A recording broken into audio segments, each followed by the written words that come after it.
Hi friends, welcome back to Rajith ಅಡುಗೆ ಮನೆ. ಇವತ್ತಿನ ರೆಸಿಪಿ ಕ್ಯಾಪ್ಸಿಕಮ್ ರೈಸ್ ಬಾತ್ ಹೇಗೆ ಮಾಡೋದು ಅಂತ ನೋಡೋಣ ಬನ್ನಿ. ಅಡುಗೆ ಮನೆ ಈಗ ನೋಡ್ತಿದ್ದೀರಲ್ವ, ಕ್ಯಾಪ್ಸಿಕಮ್ ರೈಸ್ ಮಾಡೋಣ. ಕ್ಯಾಪ್ಸಿಕಮ್ನ ಈ ಥರ ಹೋಳು ಹಚ್ಕೊಂಡಿದ್ದೀನಿ, ಸ್ವಲ್ಪ ದಪ್ಪನೇ ಹಚ್ಕೊಂಡಿದ್ದೀನಿ. ಈಗ ನೋಡ್ತಿದ್ದೀರಲ್ವ, ಇದನ್ನು ವಾಶ್ ಮಾಡಿಕೊಂಡು ಒಗ್ಗರಣೆ ಹಾಕ್ಕೊಂಡು ಒಗ್ಗರಣೆ ಒಳಗೆ ಇದನ್ನು ಹಾಕ್ಕೊಳ್ಳೋಣ. ಈಗ ಆಲ್ರೆಡಿ ಒಗ್ಗರಣೆ ಹಾಕಿದ್ದೀನಿ. ಸಾಸಿವೆ, ಕಡಲೆಬೇಳೆ, ಉದ್ದಿನಬೇಳೆ, ಸ್ವಲ್ಪ ಜೀರಿಗೆ ಹಾಕ್ಕೊಂಡು ಈಗ ಇದಕ್ಕೆ ಒಂದೇ ಒಂದು ಮೆಣಸಿನ್ಕಾಯಿ ಸಣ್ಣಕ್ಕೆ ಹಚ್ಚಿ ಹಾಕ್ಕೊಂಡಿದ್ದೀನಿ. ಇದಕ್ಕೀಗ ಕ್ಯಾಪ್ಸಿಕಮ್ ಹಾಕ್ಕೊಳ್ಳೋಣ. ತುಂಬ ಬೇಗನೆ 5 ನಿಮಿಷಕ್ಕೆ ಆಗುವಂಥ ರೆಸಿಪಿ ಇದು, ತುಂಬ ಚೆನ್ನಾಗಿರುತ್ತೆ.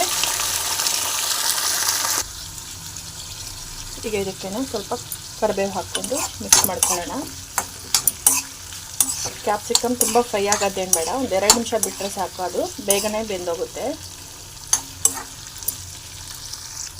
ಈಗ ಇದು ಫ್ರೈ ಆಗ್ತಿದೆಯಲ್ಲ, ಈಗ ಇದಕ್ಕೆ ಒಂದು 4 ಕಡಲೆ ಬೀಜ ಮತ್ತು ಒಂದೆರಡು ಒಣಮೆಣಸಿನ್ಕಾಯಿ, ಸ್ವಲ್ಪ ಅರಿಶಿನ, ಒಂಚೂರು ಹಿಂಗು, ಈಗ ಇದಕ್ಕೆ ಸ್ವಲ್ಪ ಉಪ್ಪು ಹಾಕಿದ್ರೆ ಬೇಗ ಫ್ರೈ ಆಗುತ್ತೆ. ಸ್ವಲ್ಪ ಉಪ್ಪು ಎಲ್ಲ ಒಂದ್ಸಲಿ ಮಿಕ್ಸ್ ಮಾಡ್ಕೊಳ್ಳೋಣ.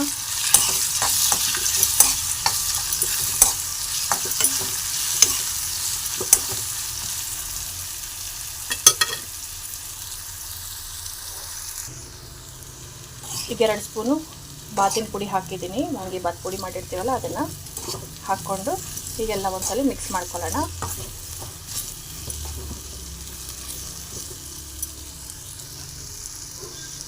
ಈಗ 2 ನಿಮಿಷ ಫ್ರೈ ಆದ ತಕ್ಷಣ ಸ್ಟವ್ ಆಫ್ ಮಾಡಿಕೊಂಡು ಅನ್ನ ಹಾಕಿ ಮಿಕ್ಸ್ ಮಾಡಿಕೊಂಡ್ರೆ ಕ್ಯಾಪ್ಸಿಕಮ್ ರೈಸ್ ಬಾತ್ ರೆಡಿ ಆಗುತ್ತೆ.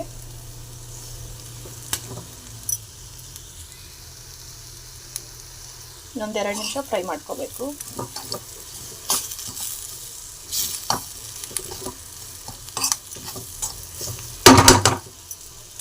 ಇಷ್ಟೇ ಸಾಕಿಗೆ ಇದನ್ನು ಸ್ಟವ್ ಆಫ್ ಮಾಡ್ಕೊಳ್ಳೋಣ.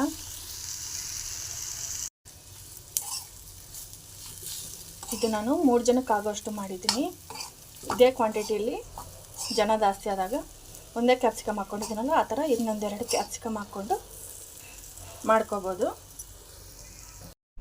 ಬಿಸಿ ಅನ್ನ ಮಾಡಿ ಕ್ಯಾಪ್ಸಿಕಮ್ಗೆ ಹಾಕ್ಕೊಂಡು ಉಪ್ಪನ್ನು ಹಾಕ್ಕೊಂಡು ಮಿಕ್ಸ್ ಮಾಡ್ಕೊಳ್ಳೋಣ. ಕ್ಯಾಪ್ಸಿಕಮ್ ರೈಸ್ ರೆಡಿ ಆಗುತ್ತೆ.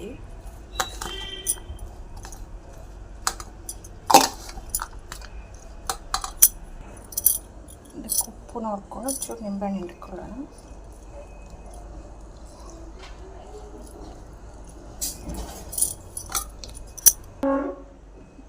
ಬಿಸಿ ಕ್ಯಾಪ್ಸಿಕಮ್ ಬಾತ್ ರೆಡಿ ಆಗಿದೆ. ನೀವು ಒಮ್ಮೆ ಖಂಡಿತ ಟ್ರೈ ಮಾಡಿ, ಟೇಸ್ಟ್ ಮಾಡಿ ಹೇಗಿದೆ ಅಂತ ಕಾಮೆಂಟ್ ಮಾಡಿ.